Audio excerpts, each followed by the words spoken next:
Well done, mate. Yeah, love that. Unless Jake Paul calls you out. Love that. Pardon? Unless Jake Paul calls you out. That's it. He's freaking.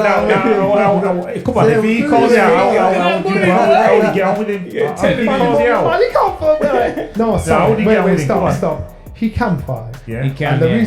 reason why he's getting so much stick is because he's a novice getting world class treatment. Yeah. He's getting world class attention and world class pay. Yeah. Money. So that's why people aren't, they resent him because of that. But the kid can fight. Yeah. He can fight. He's a novice. He can have it. He can have it. Yeah, he can have it. So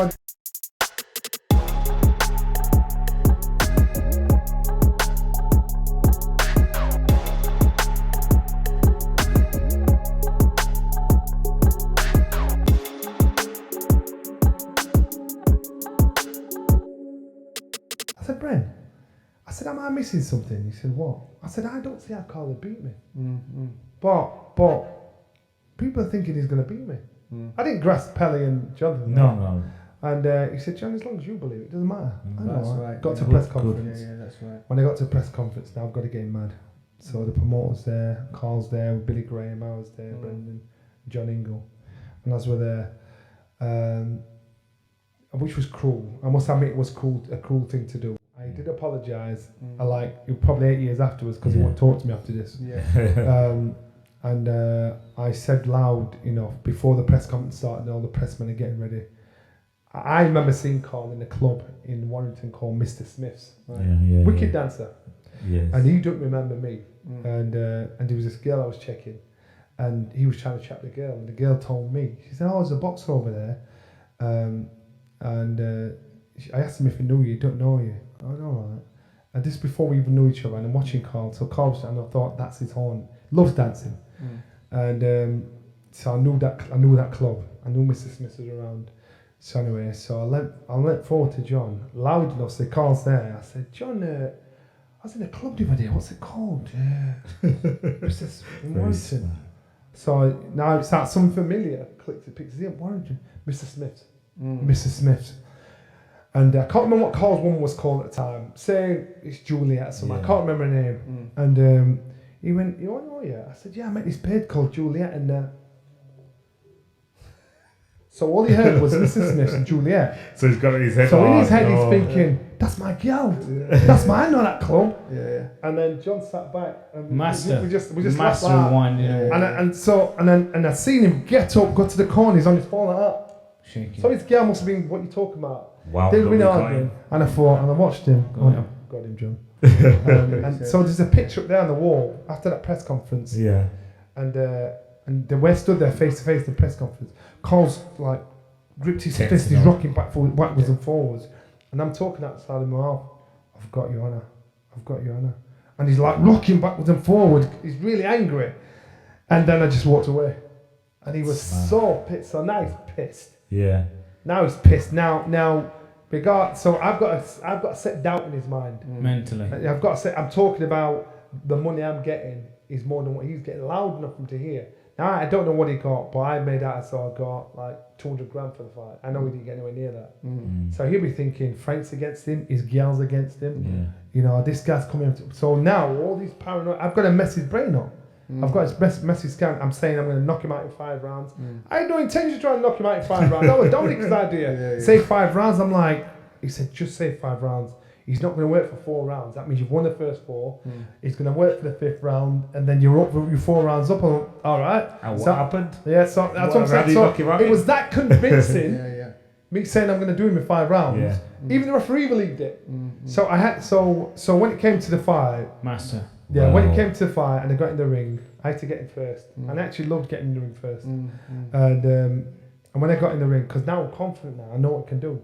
So I got in the ring, and now I'm ready. I've seen everyone. I'm thinking, this is my time.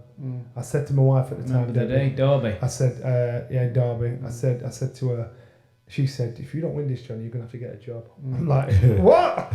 So, because you didn't have nothing, Johnny, did you? I didn't. You had nothing. Honestly, I didn't have anything. And then got in the ring, and they had the cameras on for where Carl was coming out. If you'd have turned the camera around to where I was going mad in the ring, stood on the corner, I was, come on! Yeah, I remember So they'd never seen that side of it. No. To see Johnny Nelson's on the run. A bit early, yeah. But it'd be good though. That'd be history. Yeah, that's what I don't think they should have stopped it. Yeah. And Carl went mad. Yeah, I remember. And he didn't speak to me for about 8 years after that. There was more coming though. When you wobbled them, there was more coming. Yeah, that's what. That's what I'm saying. That was beginning to the end, wasn't it? That's what I'm saying. Yeah, and he was going to get back to it. And so, and I'd seen him at events. He just blanked me. And so we were at a boxing writers dinner down in London, and you know, you go and you have to sign some autographs. So I'm on one side of the table. Carl came, and he didn't realise it was me at the other side of the table, and I stopped and looked up. I went, Carl, and he looked at me. I said, I'm sorry, mate. I said, I apologise for all the things I said. All the things I said, man. I said, because they shouldn't have stopped the fight. I said, so if there's anything I said I did, I apologise. I'm sorry. Johnny, after you finish, carry on. And so he said, well, why didn't you want the rematch? I said, I didn't want the rematch. I said, it was your problems with Frank. Why the rematch didn't happen? There's nothing to do with me. I'd have given you the rematch. I said, all I'm saying is I'm sorry for all the things I said. You know, this was just to try and get in your head. And so once I'd done that, I was like, I've done my bit. Because I know this man, and even now you can catch a video of him talking about that fight, and he starts crying. Because I know it bothered him to this day. It's tough. It's life. Yeah. He must have thought he was set up or something. Yeah, you know, that's what I'm saying. Stuff, but that's what I'm saying. So boxing isn't about. I went in there with a stronger man. Mental. I went in there with a fitter man. But it's also about having a stronger mind, mental warfare. You know, and that to me, and that I think I'd won the fight before I'd even won the fight. Yeah. And so that's why the teachers of boxing and the understanding of boxing, the game of boxing, are lost. And people, they just don't get it. Look at Anthony Joshua, Alexander Usyk. Anthony's got schooled. He tried to be somebody at his own game. Now people are thinking AJ won't. AJ could win again. Yeah, he could. He could win. Yeah. Just change But he's got to be with the right tactics. With his right tactics when he gets in there. Because if you look at Usyk, you look at what AJ did and how he boxed. He boxed against an astute technician. Look at the damage on Usyk's face when he came out. Just up down, mash there. Right. So and that's when AJ, with the little experience he's got, tried to beat a man at his own game. Now AJ's got to go in there with that rough diamond edge. He's got to go in there with something with tactics and something that. Would you say similar to what Tyson Fury did against Wilder? Yeah, that's exactly it. That's exactly it. Because there's no way, if I'm a big ass man, I'm letting some little man take me up like that. And so, but he needs. It's not just about saying what he's got to do. He's got to have somebody that understands old school tactics. He's got, and I'm not saying get rid of Rob, because Rob, and he has loyalty for Rob, and I get that, and it's a good team. And respect Rob. Add some intelligence, add something beneficial to your camp. Or get some experience in your camp. Now, like him or not, you look at Tyson Fury.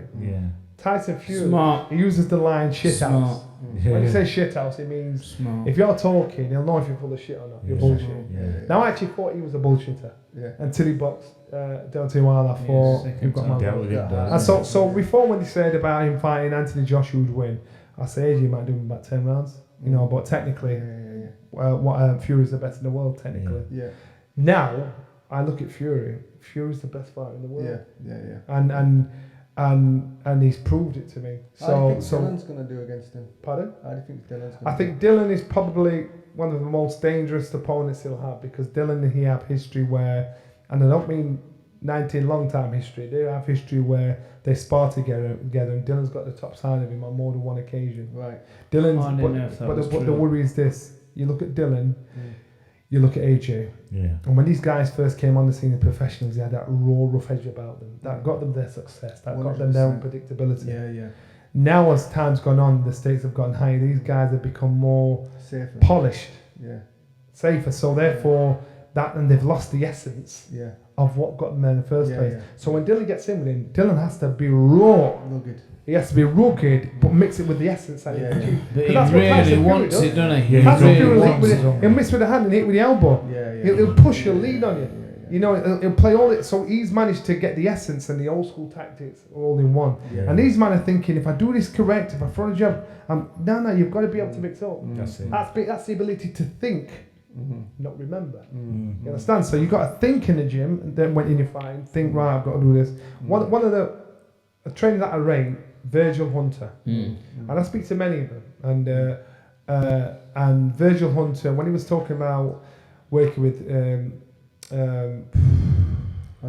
Andre Ward, and he was talking about some stuff, I was laughing. I loved the conversation. He's talking about how he's manoeuvring the man. You open your hand, bang it in the chest, switch round, drop it to the body. Old school.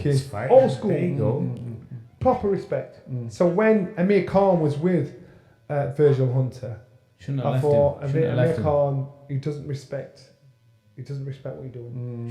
Virgil Hunter wanted Amir to live the life like Brennan wanted us to live the life, live in the gym. He didn't like Amir flying out there 12 weeks before and then going off being a celebrity.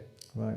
You know what I mean? And so there's not many coaches that have that understanding, that mindset. Watts is out there. Right. Yeah. And I messaged Watts and said, yo, best move you ever did. Brilliant. But Watts has gone below the radar. Definitely. He's out there training. I don't know how often he comes home, but it was the best move he ever did in his career. Yeah. You know when you were boxing, Carl, I'm going to go back to Carl now. Yeah, I want to ask him about Carl. Okay, you go back to there. So, you know, before when you started boxing, your confidence wasn't there. So after you boxed Carl, how was your confidence? When he was boxing him in the ring and you were hitting him and you hitting him clean, was your confidence going sky high? No, before I boxed Carl, because remember, I'd been on the road for 6 years. Yeah. And I'd been on the road for 6 years in Germany. As a champion as well. As a champion on the road. Yeah, so I was on the road for 6 years where nobody wanted to really put me in a show because I wasn't exciting enough. I wasn't crash bang wallow. Yeah. So I was out in Germany sparring with the best. Yeah, so it gives you confidence. In France, sparring with the best. So I knew the penny drop was when I sparred with Fabrice also. And Fabrice, he was world light heavyweight champion. And I was his sparring partner, getting paid £100 a day. And I was beating him up. Wow. Where to the point where when you're beating a man that don't know, you're hitting him and pulling the shots back thinking I could have got away with that. Yeah. Because Brennan's telling you don't beat him up. And so one day we were sparring and again I dealt with him, but not beat him up to the point where I thought if me and you fought, I'd deal with you. And funny enough, after that, you know, when he was looking for a opponent, it was him and Darius Michalczewski that was talking about step up to Cruiserweight. And they was like, oh my God, these guys are gods. I said, come on, I'll fight you. And they wouldn't want to do it. Anyway, we sparred, and when we sparred, it was in France, in Lyon. And I was staying a flat across the road. It was pissed down with rain outside. And there was a white stretch limo outside. There was this pretty black girl in the car with a white poodle. Remember, I've been out there 6 weeks now, so I'm walking like, and she's turned and smiled, I'm thinking, shit. Like a film. So I smiled and she nodded and she smiled back. I'm like, who's that? She sat in the car waiting. Two twos. I'm like, I'm taking my time. It's raining now. I'm taking my time trying to let a cool swagger and walking. Anyway, see you tomorrow, Johnny. And I turned around. It was Fabrice. And he got in the car. That was his woman. Jeez. And I'm like thinking, and I see him just, and I just stood there. He's pouring down rain, and he just drove off. And I'm stood there in the road like, what is wrong with this picture? I've just beat that guy up. His lifestyle is he's got a pretty girl, white stretch limo, little white poodle, driven, and I'm going back to that dirty little bedstead with a cooker hob. I'm like, and that was my eureka moment when I said, nah, man. Got to change. Nah, man. The only difference between him and you is he can perform. They can perform in public. Look, and then I'd go back and I think to myself, all these people you spar with, all this time you spent on the road, the hardships, the times when you want to get on a plane and just come home and you've stuck it out. Johnny, what you doing? And I knew then I was the best fighter in the world. And that was my truth. So regardless if nobody else believed it, as far as that was concerned, I was the best cruiserweight in the world. So when it came to fighting Carl, it was just unofficial. So fighting him, I couldn't. It wasn't even if I beat him. I knew I'd beat him, but because I thought I was the best in the world. Was it in your mind? You knew it was an easy pick for you. Yeah. Oh my God, soft touch. So I should have boxed him. Because you knew what you've sparred with. I should have boxed him, and he was boxing. He boxed Chris Eubanks 2 fights before. I'd sparred with Chris.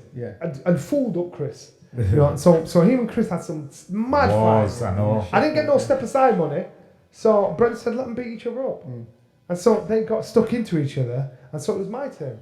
So Billy Graham said to not Billy Graham,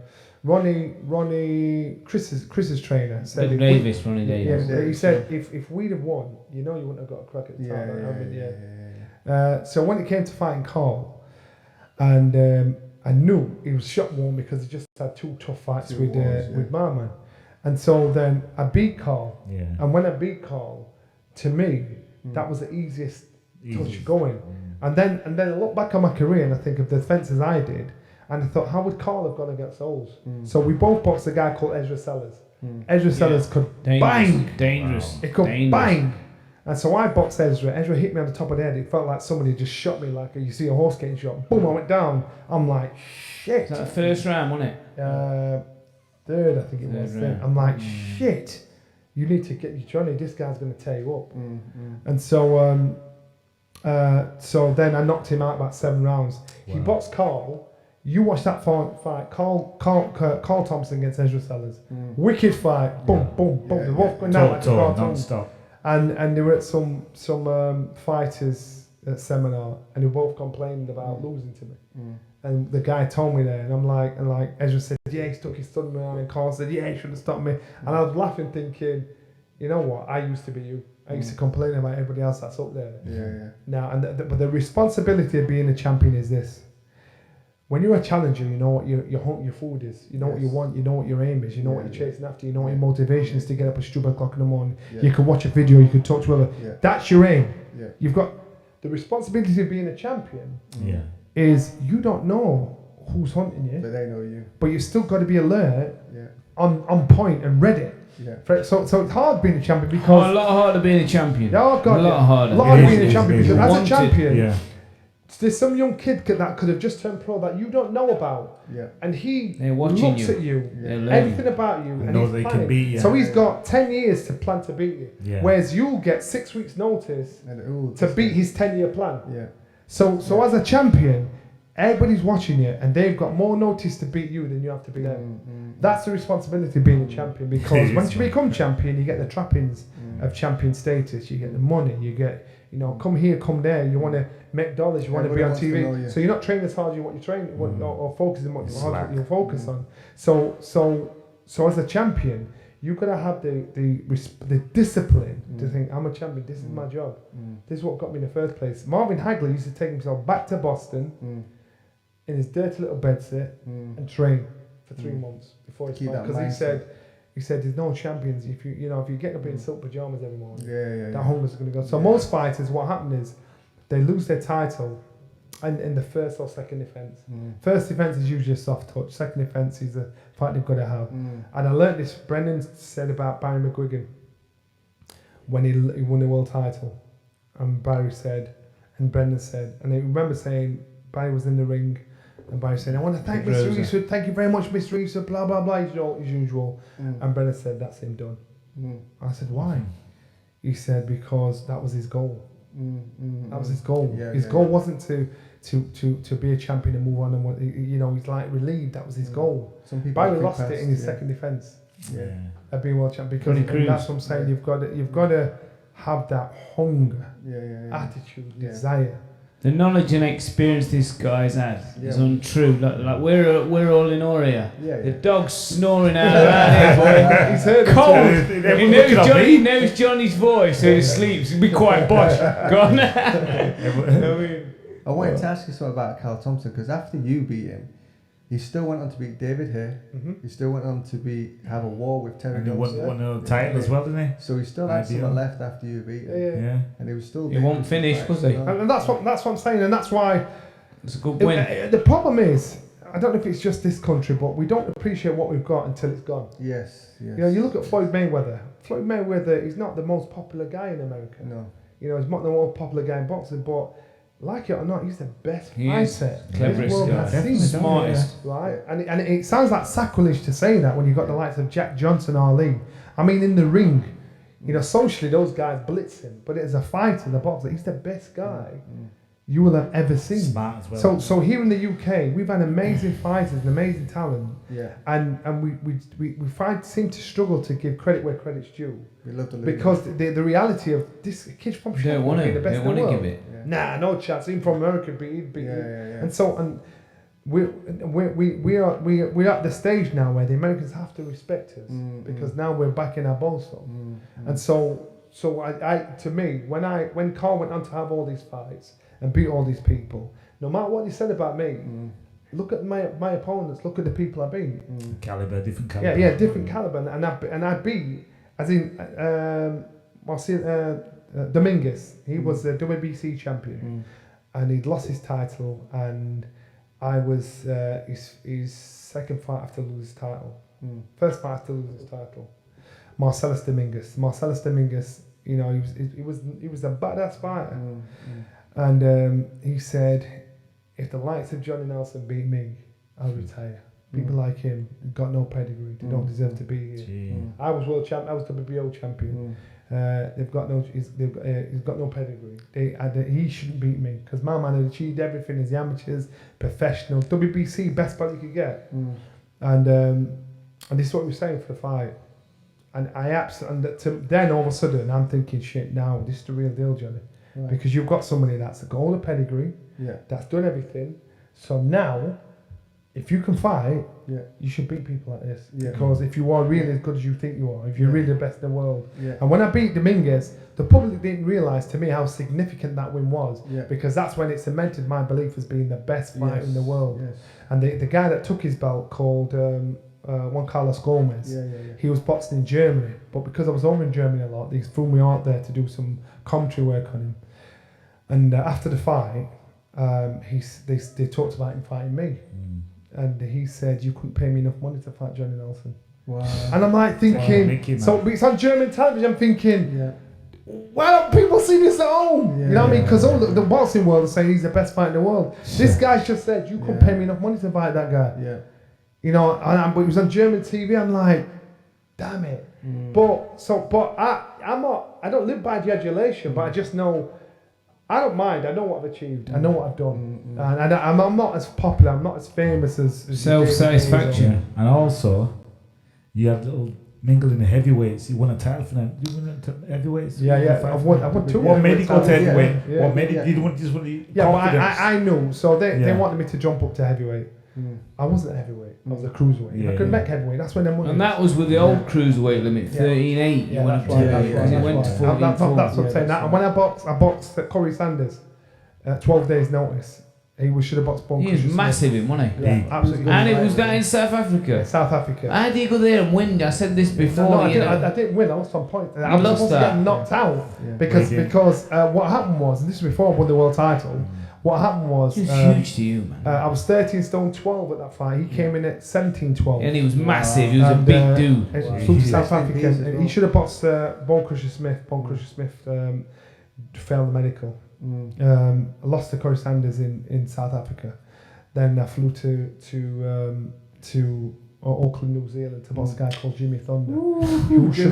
Another dangerous guy.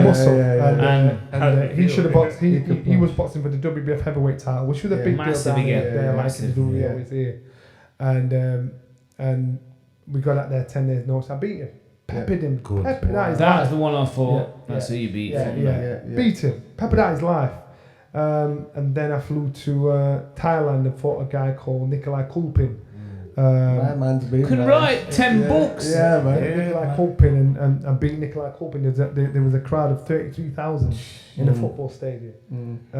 But people, they don't see this stuff and they think... Did you win the title in heavyweight? That was it. What a story. WBF. Don't matter the title. But I gave him up. As soon as I got, I gave him up. Like, one of the belts are in like... And he's the opponent, you know. He's the opponent. He's not supposed to win. That's what I'm saying. They give you short notice for these things. So with the belt, that belt, it's in Sheffield Museum. One of them's at a school. What can you do with them? You know what I mean? They collect dust. So you can't really do much with them. So they're the three that I sit up there. So I had the British title. I won it outright, didn't you? Yeah, won it outright. Twice. And then boxed again for 10 years later. Won it outright. Yes. Had a European title. And then boxed again 10 years later for it. Won it again 10 years later for it. 2 times. And then, like John Ingalls said to me only a few years ago, why don't you box for a British title again? Because you always meant to win the British title. I'm like, you're thinking. I love training. I love keeping fit, and I love seeing all this. And as fighters, we all think we can still fight. I know. Yeah, of We can't course. do what we used to do. Cool. And what happens is, it's like in any sport, you know, when you get older, you've got the knowledge and the wisdom, but you've not got that flick switch reaction to outfox these youngsters that have got that, but they haven't got as much experience. Yeah. I'm not going to make that mistake. You know, Smart, well done, mate. Yeah, so Love that. Unless Jake Paul calls you I out. love that. Pardon? Unless Jake Paul calls you out. That's it. No, come on, if he calls you out, how would you get on with him? If he calls you out. You can't fight. No, sorry. Wait, stop. He can fight. Yeah. He can. And the reason why he's getting so much stick is because he's a novice getting world class treatment. Yeah. He's getting world class attention and world class pay. Yeah. Money. So that's why people aren't, you know, they resent him because of that. But your kid can fight. He can fight. He's a novice. He can have it. He can have it. Yeah, he can have it. So I just think, you know what? You haven't asked me a question yet. Would I take it? Yes, I would. And how would you get on with him? I twist him up. Come on. I still do Jake Paul. I still do exhibitions now. I still do exhibitions now. Sports, that'd make some money, wouldn't it? Yeah, but so with the taking a mouthpiece exhibitions. for Brennan at your exhibition. But what happens is when you get guys like ex-rugby players and people like that, because they think boxing's easy. You do. Yeah. And so easy, and some people think I'm as bigger or smaller than what I'd look on TV. Yeah. Cool. But when you get there, I had to box a guy up in, do an exhibition with a guy in Pontefract, rugby player. And so I did my own work and I looked at him, and this man, he was playing rugby and he ran behind someone, thumped him, knocked him out from behind. Yeah. I thought, right, you've shown me a character. Yeah. So even though this thing's for charity, I know he's out to kill you. I know you're a dirty bastard, you're going to go for glory. Yeah. So, and then when I went up there, there was me, my two friends, Willie and Stinger. We went up there and I said, you guys to the corner. When we went there, When was that? When was that? A couple of years ago. Is that all? Yeah. And he stood there with all his mates, big beefers, all stood there, about 6 or 7 of them. And we walked in, and I thought, polite, respectful, walked up, right, boys, you all right? I went to shake his hand. Yeah, I said, you're all right. I kept my hand there, and my man brought his hand out slowly, all right. I bet you might have talked that up, man. And I thought, you would have talked that up with yeah, it. so I thought, all right then. So he sold tickets to his friends and family, hasn't he? Now he's going to knock Johnny Nelson out. So, and he's not, and I know for a fact this guy, it's not an exhibition to him. This is his glory. And so I said to Willie, old school trick. I said, Willie, you warm me up on the pads. And so I put the gloves on. His room was next door. He's with his mates, and I'm like, go on, fuck, I can't remember the guy's name. Go on, you, and they're all geeing up, the noise. All of them in there. Just us three inside my dressing room. So I put the gloves on. I start to hit the wall. Boom, boom, boom, boom, boom, on the wall. So they're thinking, what the fuck's that noise? Yeah. Because they could hear me hitting the wall. And so we left the door open. Holding the wall. We left it sweating down. They're ready. So I know I'm thinking that's a bad move because he's going to come in and he's going to see my image stood there. That's all he's going to see, no matter what anybody's saying in his ears. Yeah. And I'm like, and we're laughing, so he came down, you could see him look. Then he started talking to him. So he looked away, he's talking to them. Like, yeah, that's you got him. Yeah, that's how far I've got him. Anyway, we've got in the ring, but I know he's still got that little dirty side to him where he's going to think if he sees a quack, he's going to go for it. Cheeky. So when we got in, the referee says, lads, it's for charity, 3 rounds, enjoy yourself, take it easy. And I got his glove on. You're right. He went, yeah, mate. And I could see his mates in the corner, like saying stuff to him. And Willie said, just roll him with one shot. Yeah. So I went out there. I'm slipping. Boom! One hard shot in his forehead. After that, he was cool. He didn't get stupid. Did himself back, his head went back. So he didn't get stupid and so he's like throwing his stuff. I don't want this guy to get stupid, and I'm thinking we're mates. Yeah. So I thought I need him to understand this is where you can get hurt. So it was the easiest $5 grand I made in my life. Wow. 3 rounds. 3 rounds, 3 rounds. It's messed around. But that's what I'm saying. A lot of it, people think it's easy. They do. When they see it. And when we've all fought. We all fought. And we can't do what we used to do. Yeah. No. But we can in our head. Don't you notice, the older we get now, the knowledge is better than when we were younger. Yeah, 100%. Yeah? 100%. Stuff we can tell people like ex-boxers or someone who's practicing boxing, do it this way. Because it's been drummed into us, but we haven't practiced it. But we're also distracted by youth. Yeah. So as youngsters, we're full of we're virile. We think we're 10 men. We think we can do so much. Yeah. You know, and so as we get older, we've gotten older. Yeah. We actually realise what's important and what's not important. I've loved my journey in boxing. I wouldn't wish it on anybody else at the time because at times it was horrendous. But I now understand why it had to be horrendous. Yeah. And I think I wouldn't have done it. When I watch old fights of me, I know what that version of Johnny's thinking. Yeah. When I watch the old fight of me fighting Carlos D'Leon when I drew and stunk Sheffield out, Yeah. I knew that Johnny he thought he was scared. Yeah.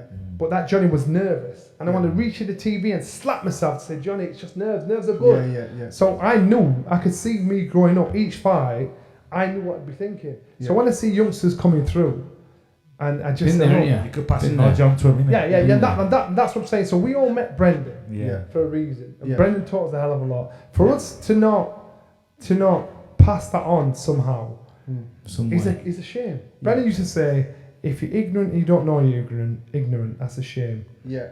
If you're ignorant and you know you're ignorant, that's a disgrace. Yeah. You always put it another way, but I know what you're saying. You understand? Quotes, always got quotes. What a lot of people see on TV is don't understand the life experiences what boxers go through. Like boxing, there's so many things you learn from boxing which is nothing to do with boxing. How you treat people, how you act with people. Most fighters aren't violent people. No. Most fighters are nice guys. Yeah. Are nice guys. You have one or two that take advantage and trying to beat people up. Yeah. But most fighters are nice people. And it's just, because our sport is so direct. Yeah. You know, that's why it gets such a hard rap. But, you know, look at our gym. Our gym was multicultural 40, 50 years ago. And so we had girls, boys, black, white, disabled, travellers, everybody in the gym.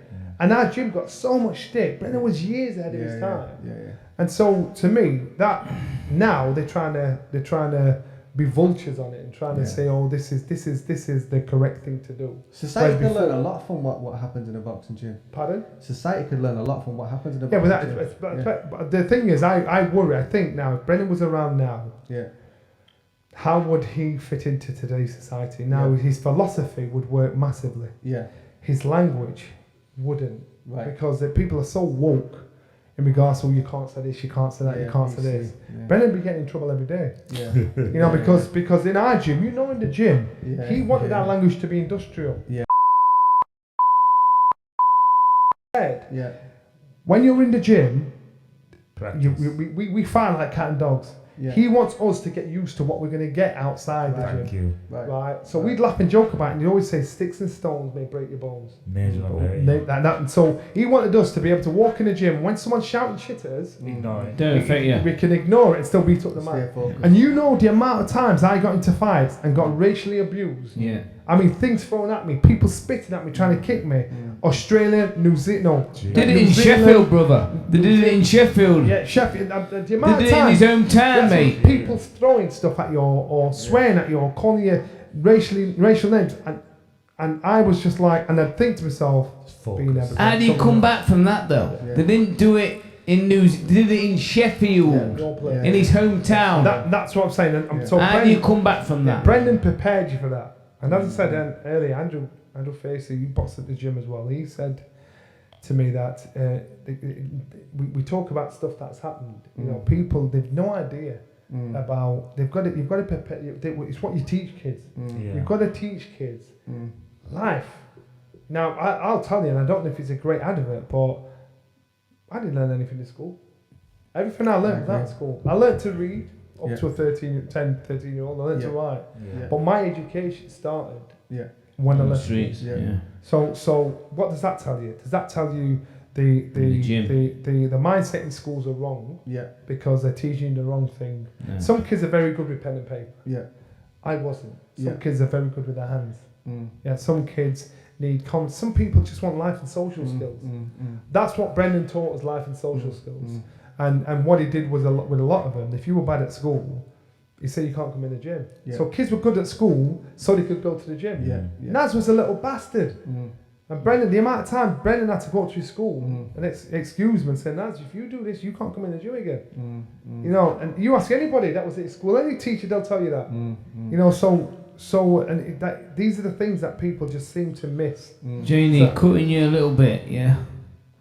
Can you somehow, some way, you've had a lot of experience, can you choose your greatest day, your greatest time? Wow. Probably won't even be boxing, I don't know. In boxing, it was beating Carl Thompson. And that's your favourite day? It wasn't the fight, it was the chance to give something back to Brendan. Because the amount of stick he had over me, I knocked his credibility in my failures. And the last thing as well was all in one. Yeah. So all of that story, that was our greatest feeling. It wasn't the fight. It wasn't the victory of the fight. It was the chance to say Brendan Ingle's system works. I wasn't a product of the gym. I started this game with no talent. And I've learned. And I got the chance to say this on national television and give credit to Brendan. I am the gym, remember it? I am the gym. I am a product of the gym. And to me, and I didn't rehearse nothing. I didn't have no speech, nothing. This came from the heart. And so that was my proudest moment, because I thought, what could I give this man? When I won the British title, I'm like, I was shocked when I won the British title. I gave Brendan one of my European title belts. And when he passed away, Alma gave me back a gift to John Ingle, because I knew, I got these things and I wouldn't have never got them if it wasn't for that family. So in regards to that, as a fighter, it wasn't the fight, and it wasn't. That's what I'm saying to people. It wasn't to say I was WBO champion. It was a fact that I could give credit where credit was due, not just for me, for people like you, everybody, people that didn't become champions. That it helped their life, and it put, because Brendan say you could create one champion, people say you're lucky, two champions maybe. When you create 3, 4, 5, 6, 7, 8, 9 champions, people have got you. When you turn a lump of shit into a lump of gold, how are they going to argue with that? So that was my chance to say, all you people that said I was shit. I'm not going to go to people individually and say you said this, I've never done it to this day. But that was my chance to say. Johnny, you did it though. A lump of shit. Come on. Yeah, all right. You're an amazing success story, but it's down to you, brother. You did it. That's what I'm saying. There's other guys that's been worse than you or better than you, and they haven't come through. That's right. So please give yourself that the drive amazing. As well. What you gonna do? And I get what you're saying, but I'd always, one's not good without the other. And I think if I didn't meet Brendan, I wouldn't have boxed. I wouldn't have. I went to the Tulsa pub, the Half Moon pub in Tulsa down in London. There's a boxing gym above there. I lived in London for a year. The first year I left school. Well, first year, like I was 14 to 15 because I didn't go to school. And I went into the gym, and I went in once, and I come out. I thought, I ain't doing that. No chance. I'm not doing that. Not in a million. I never went back again. Then when I came back to Sheffield, I was in the gym. So I know if I didn't box at Brendan's gym, it down to him. Would you say then there was no other place for you? Would you say that? I didn't fit anywhere. If it wasn't Brendan's, it was nothing else. I didn't fit in anywhere. Was it like that? Do you think there's no gym that would have the patience with somebody that's had 13 amateur fights, winning 3? Losing their first 3 professional fights. There's no gym today and yesterday that would have done that. So for me, I wouldn't have. But I did. The Tulsa Half Moon pub in Tulsa. I went to Croft House. Bob Bynum. You did go to other gyms. Yeah. I never knew that. I went to Possum one day. All right. You didn't last. No. So Croft House. My brother went there. And when he started at Brendan's, Croft House used to have a youth club downstairs as well. And when Alan started at Brendan's gym, my brother, I said, I want to come with you. So he said, Johnny, look, it's no game business this. He said, if you go to Croft House and stick it out for a year, then you can come to Brendan's with me. Right. I went, all right. And I went once. And then the rest of the time, when Alan would leave for the gym, I'd leave at the same time. I'd hide around a corner, wait till he'd gone, and go back in the house again. I knew what time he came back, so I'd come out the house and make out as I'd just come back from the gym. I'd been once, maybe twice. Was that before Brendan's then? Yeah, it was before Brendan. So how did you actually find Brendan? Alan, my brother went through there. your brother. That was it, because he's your hero. Yeah, he's my brother. Forget everybody. Forget all the. That's what my brother. I always remember you saying that. My brother. So I followed him everywhere. He was cool, man. Does he know that he done that to him? Yeah, he knows that. All right, so if you're watching this. I'll know after you find out. He found out when I did my book. Right. Quite a long What did he say time. to you? Yeah, he found it in my book, and he just said, "So I'm your hero." Wow. Is he still about round here? Yeah, he lives in London. So he ended up being in the Metropolitan Police. Retired. Good, yeah.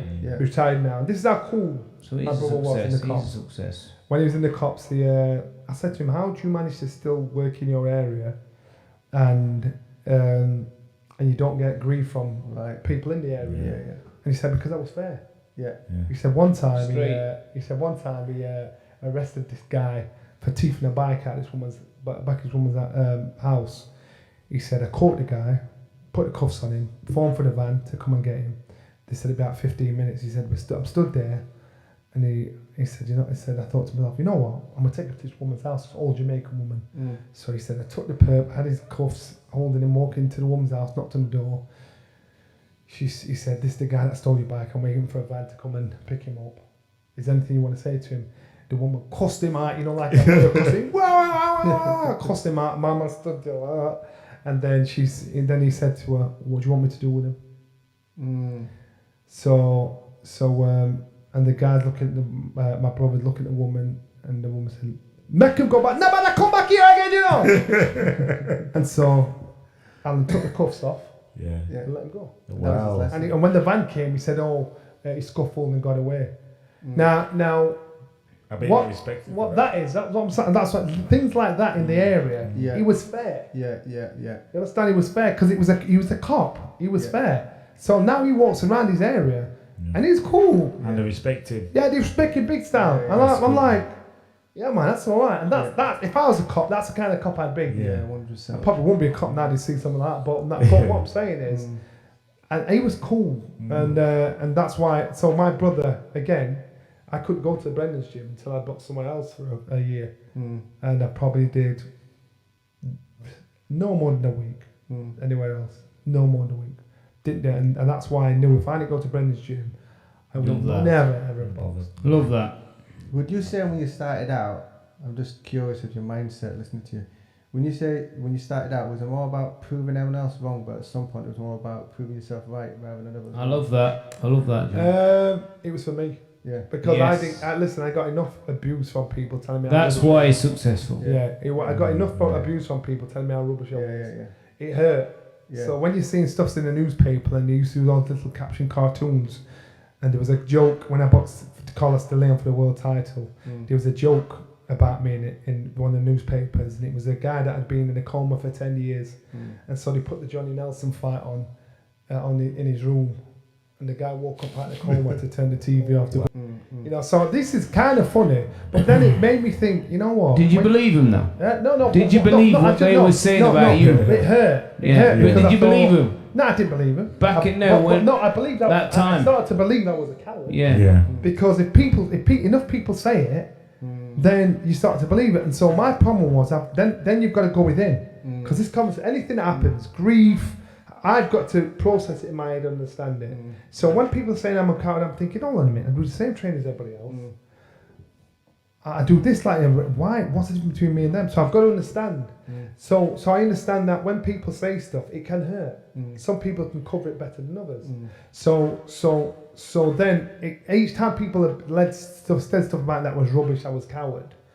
It made me thicker skinned. I just say, you know what? I don't know you, so I'm not going to take it personal. Right? You can't. Again, remember Brennan saying you can't be everybody's cup of tea. So you might do something. One might say it's wicked. One might say it's rubbish.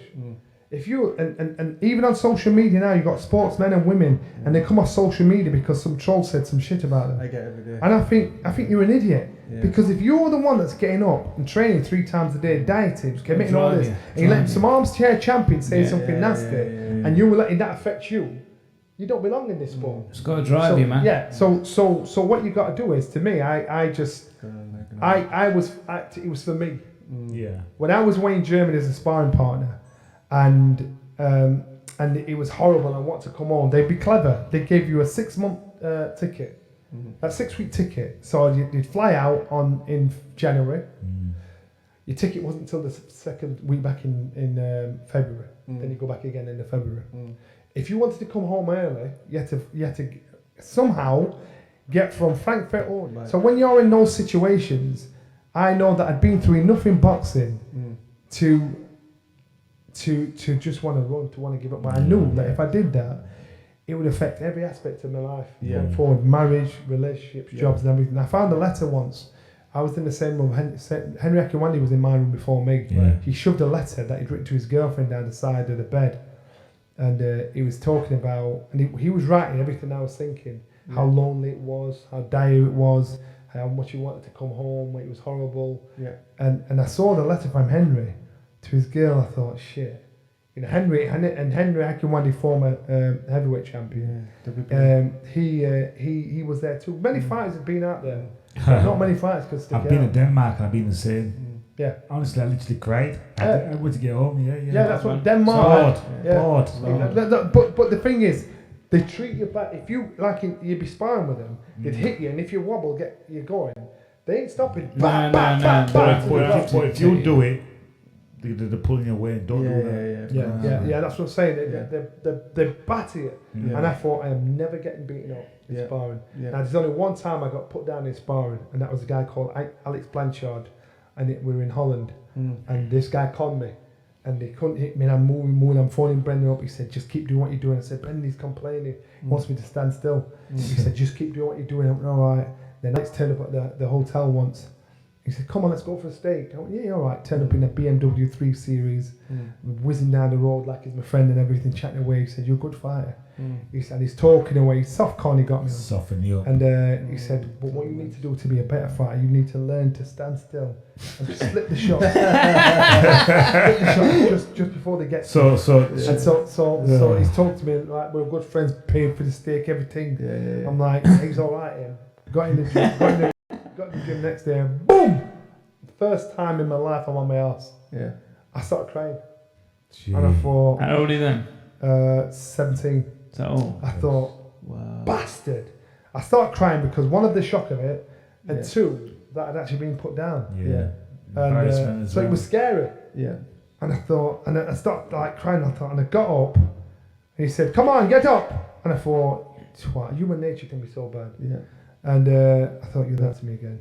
Yeah. And at night time, I phoned Brendan, told Brendan what happened. He said, "Whose fault was it?" My fault, Bren. He said, "Well, don't do it again, you thick bastard." And I thought, yeah, the way with words to do. So that's what I'm saying. Human nature can be so wicked. Yeah.